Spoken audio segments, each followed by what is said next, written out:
In a distressed relationship, you tend to think that your way of being, your behavior is complex. You have multiple reasons, but you flatten the other person. You make them one-dimensional. So they voted X, and that means that this is why they are Y, and you don't look at the multiple connections between how they voted, what they believe in, what's important to them, what has happened in their life, etc.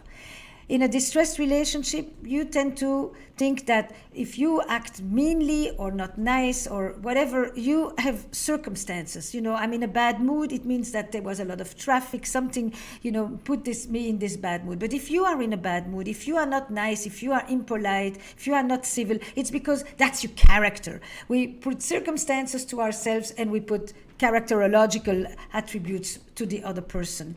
We go into always and never, which are basically locked doors from which you cannot argue on anything. So curiosity, as you described, is the dissolver of all these rigidities that I just described. Every one of these cognitive distortions, these mechanisms, confirmation bias being another one, meaning I've decided that you don't care about, the fate of children, and now everything I look at is stuff that reinforces my belief. You don't care about poverty, you don't care about my happiness, whichever it is. You don't care is the headline, and all I look for is evidence that reinforces my belief, and I disregard anything that challenges it. Curiosity is the primary ingredient mechanism by which we open this up.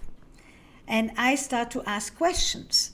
And I try to not react instantly and make assumptions and judgments and inferences, distortions, without actually really taking the time to ask you, why do you think this way? Why do you believe that this connects with that? And where do you hope this will take you? And then we realize that sometimes we are not that far apart.